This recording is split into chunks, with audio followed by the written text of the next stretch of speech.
नमस्कार दोस्तों। अभी जो भारतीय इतिहास के महत्वपूर्ण पहलुओं पर परिचर्चा कर रहे हैं उनमें से सबसे इम्पोर्टेंट है मौर्य कला। आज का टॉपिक यही है।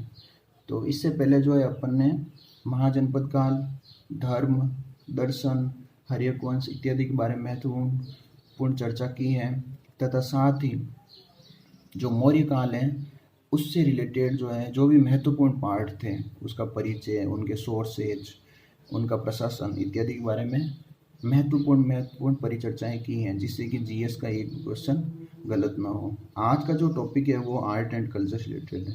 तो हिस्ट्री का जो बेसिक है उसमें आर्ट एंड कल्चर के सवाल आते हैं। आज का जो टॉपिक है उसमें से जो है उसी में से सवाल पुटअप होते हैं। और फिर अगर होंगे क्वेश्चन पुटअप तो होंगे प्रशासन से, सम्राट कौन था, सन्निधाता कौन था, गुप्तचर व्यवस्था क्या थी, इकोनॉमिक जो कंडीशन थी वो क्या थी, व्यापारिक मार्ग कौन से थे।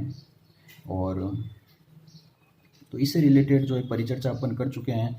आज की जो परिचर्चा है वो आर्ट एंड कल्चर है। तो बेसिकली जो मौर्यन आर्ट है उसकी अगर पृष्ठभूमि देखी जाए तो इंडस वैली सिविलाइजेशन के बाद है जो है आर्ट एंड कल्चर का एकदम डिक्लाइन हो जाता है। न तो वैदिक काल में कुछ डेवलपमेंट होता है, न ही महाजनपद काल में कुछ डेवलपमेंट होता है। तो ये एक डिक्लाइन फेज है, इसमें इतना ज़्यादा डेवलपमेंट नहीं हो रहा है, न के बराबर हो रहा है।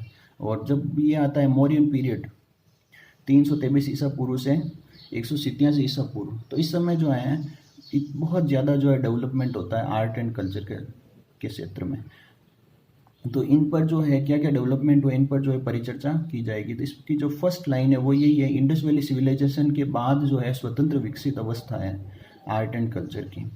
फिर जो है इनको बेसिकली मोटा मोटी रूप से दो भागों में बांट सकते हैं। फर्स्ट है राज की कला, जिसमें जो है राजा से रिलेटेड जो है कल्चर है, और एक है लोक कला जिसमें जो है लोकल जो है उनसे रिलेटेड जो भी डेवलपमेंट हुआ है कला का। जैसे उनके समय में हर घर में सीढ़ीदार कुएं पाए जाते थे, रिंग वेल्स कहते हैं, घेरेदार कुएं पाए जाते थे, यक्ष यक्षिणी की मूर्तियां हैं। तो यक्ष यक्षिणी की मूर्तियों पर सवाल आते रहते हैं। तो ये जो पार्ट है यक्ष यक्षिणी की मूर्तियां, ये लोक कला का पार्ट है। तो यक्ष यक्षिणी की मूर्तियों में आप देखोगे सबसे जो है बेस्ट जो है एग्जाम्पल वो है मणिभद्र नामक यक्ष यक्षिणी की मूर्तियाँ मिलती है। ये मिलती है परखम मथुरा से। फिर दीदारगंज में एक यक्षिणी की मूर्ति मिलती है जिसका नाम है चामर ग्राहिणी। भरतपुर में जो है यक्ष की मूर्ति मिलती है जिसका नाम है जांख बाबा, नोह के आसपास मिलती है। तो ये बेसिकली जो है लोकल जो आर्ट थी उसका जो फीचर्स है कि उस समय जो है लोकल आर्ट को कैसे बढ़ावा दिया जाता है। फिर जो है तो फर्स्ट आप देखिए इसमें भूमिका हो जाएगी, भूमिका में आ जाएगा राज की कला। राज की कला के अंदर जो स्थापत्य में राजप्रसाद, स्तंभ, स्तूप, अभिलेख इत्यादि। लोकल के अंदर जो यक्ष यक्षिणी की मूर्तियां हैं, रिंग वेल्स है, मृद भांडे इत्यादि आ जाएंगे। फर्दर इसको अपन डिवाइड कर सकते हैं प्रमुख के अंदर। फिर कला का जो प्रारूप है उसमें प्रमुख है और अन्य है। तो प्रमुख में जो स्थापत्य, तो स्थापत्य बेसिकली ये राज की कला का ही पार्ट है। तो स्थापत्य में ये आ जाएगा, फर्स्ट है राजप्रसाद, फिर स्तंभ, फिर स्तूप, फिर विहार, फिर गुहा। तो बेसिकली अगर राजप्रसाद में परिचर्चा की जाए तो चंद्रगुप्त मौर्य ने जो है पाटलिपुत्र के पास जो है बहुत ही शानदार भव्य महल बनाया था, जिसकी तुलना जो है सूसा के महलों से की गई है। तो उसकी जब खुदाई की जाती है पटना के निकट बुलंदी बाग में, तो वो जो राजप्रसाद का वर्णन फाइयान करता है वो कि वो हूबू लकड़ी का जो महल है वो पटना खुदाई के दौरान मिलता है। तो ये उस समय की जो है आर्किटेक्ट को द्योतक है कि उस समय कैसे राजप्रसाद बनते थे। फिर है सेकंड स्तंभ। तो स्तंभ जो है मौर्यकालीन जो आर्ट है उसका सबसे सेलियंट फीचर है, महत्वपूर्ण जो है फीचर है। तो स्तंभ जो है एकास्मक होते थे, एक ही पत्थर के बने होते थे। ये जो पत्थर थे वो चुनार से लाए जाते, मिर्जापुर के पास चुनार नामक जो घाटी है वहाँ से मिलते थे। फिर जो है ये जो थे स्तंभ, ये जो है पूर्णतः स्वतंत्र थे। हालांकि कई इतिहासविद ऐसा मानते हैं कि ये स्वतंत्र नहीं है, ये जो है ईरान के हकामनी शासकों से प्रेरित है, लेकिन ऐसा नहीं है। ये जो है बिल्कुल स्वतंत्र प्रेरित है और ये बिल्कुल उनसे अलग है। इनके में चमक बहुत ज़्यादा है और स्पष्टीकरण है, और ये ऊपर से पतले होते जाते हैं। तो ये स्तंभ इम्पोर्टेंट है। फिर है स्तूपों पर अपन अलग से परिचर्चा करेंगे। फिर है विहार। विहार जो है बेसिकली विहार जो है वो थे रहने के स्थान, जो भी बौद्ध भिक्षु थे, आजीवक थे, उनके लिए विहार बनाए जाते थे। तो विहार बेसिकली जो है नागार्जुनी पहाड़ी है बिहार के पास में ही, वहाँ पे बनते थे। तो इन विहारों के नाम है गोपी, वापी, विदथक। तो ये बेसिकली सवाल आता है गोपी, वापी, विदथक क्या है, तो ये विहार है। फिर गुहा। गुहा की सबसे सैलिएंट फीचर है ये रॉक कट आर्किटेक्चर का उदाहरण है। मौर्यकालीन जो है फील्ड, जो ये क्या नाम कला का फील्ड है, उसमें रॉक कट आर्किटेक्चर बहुत ही इम्पोर्टेंट है। तो इसमें गुफाओं को काट काट करके बनाया गया है, जिसमें से इनमें इनके नाम है कर्ण है, सुदामा है, चौपड़ है, विश्व झोपड़ी है। ये जब सब गुफाएं बनाई गई है आजीविकों के लिए। लोमस ऋषि के लिए जो है, लोमस ऋषि नामक जो गुहा है वो दशरथ जो कि अशोक का पौत्र था उसने बनाई है।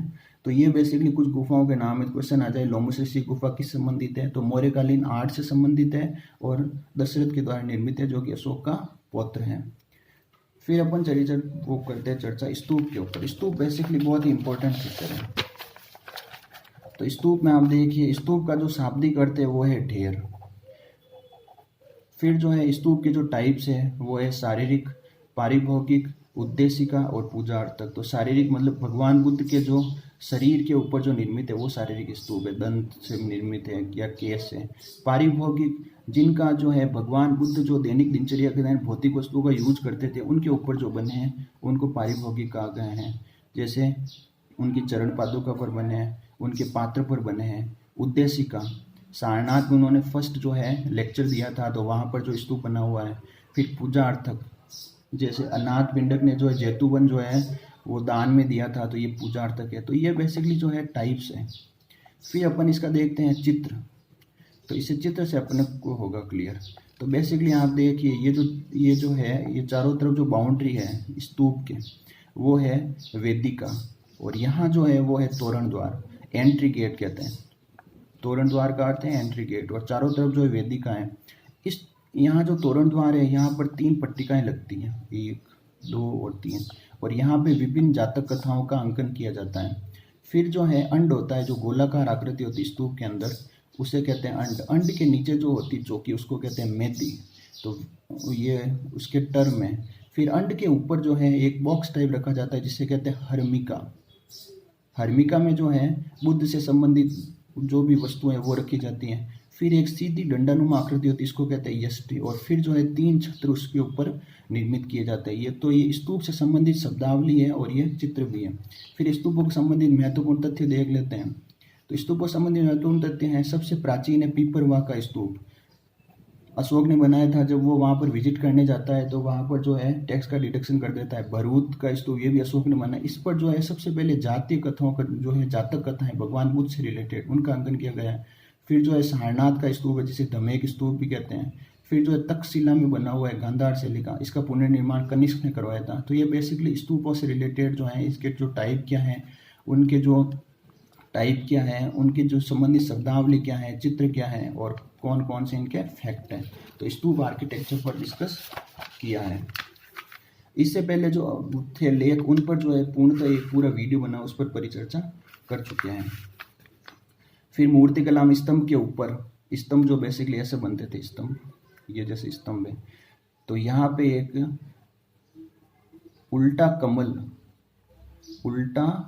कमल जैसी आकृति है, और इनके ऊपर जो है पशुओं के चित्र थे। तो बेसिकली अपन ने पढ़ा है जब स्तूप पढ़े थे, जैसे रामपुरवा का स्तंभ है तो वहाँ अपने को यहाँ मिलता है वृषभ। संकिसा का है तो यहाँ मिलता है गज। तो ये बेसिकली जो है ये एक फीचर्स है कि उस समय जो है आर्ट एंड कल्चर कैसा था। तो अभी लेक्चर के अंदर जो है मैचिंग का क्वेश्चन आया था, रामपुरवा में गज है या वृषभ है, निम्न को सुमेलित कीजिए। तो वो बेसिकली जो क्वेश्चन था वो आर्ट एंड कल्चर से ही उठा हुआ था।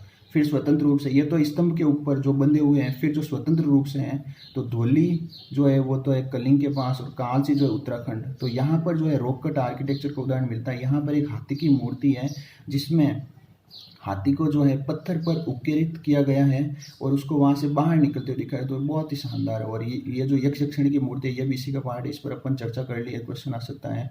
मणिभद्र, जाक बाबा, चामर ग्राहिणी, तो ये जो है बेसिक लोकल जो है कल्चर उससे रिलेटेड है। तो ये देखिए भूमिका हो गई, फिर कला का प्रारूप हो गया। आलोचना में हकामनी वंशों से जो तुलना की जाती है उससे रिलेटेड इसमें आ जाएगा। फिर समीक्षा में ये लिख देंगे इंडस वैली सिविलाइजेशन के बाद जो है स्वतंत्र प्रारूप है। तो ये जो है एक पैटर्न है जिससे जो है मौर्य और आर्ट कल्चर का आपके एक भी क्वेश्चन गलत नहीं होगा।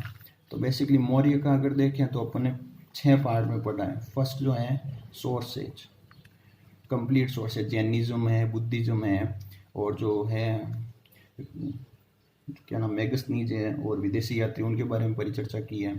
फिर जो है जो भी राजनीतिक परिचय था, जिसमें चंद्रगुप्त मौर्य के बारे में पढ़ा है और बिंदुसार के बारे में पढ़ा है, अशोक के बारे में पढ़ा है। फिर पढ़ा है अभिलेख के बारे में, कितने अभिलेख थे, कुल 14 मिले हैं 8 जगहों से। उनमें द्विभाषी अभिलेख जो है सहारे कुन्ना का अभिलेख चुरान में आया था। द्विभाषी अभिलेख निम्न से कौन सा है, तो सहारे कुन्ना का। कौन सी लिपि यूज की गई है। फिर जो है अपन ने पढ़ा था प्रशासन, तो प्रशासन के बारे में पूरा समाहर्ता कौन है, तीर्थ क्या होते हैं, उनको कितना पे स्केल था, उस समय मंत्रियों को क्या किस परीक्षण से जो उनको एंट्री ली जाती थी। फिर अपन ने पढ़ा है आर्ट एंड कल्चर, जिसमें से जो है बेसिकली सभी क्वेश्चन बनते हैं। और अभी जो लास्ट पार्ट बनेगा वो आएगा, अभी तक के जितने भी क्वेश्चन आए हुए हैं, कम से कम 100 से ज़्यादा क्वेश्चन आए हुए हैं, उन पर अपन एक पूरा पार्ट डिस्कशन करेंगे। तो इस तरह से जो ये जो मौर्य पीरियड आप पढ़ोगे, फिर आपके एक भी क्वेश्चन गलत नहीं होगा। Many thanks.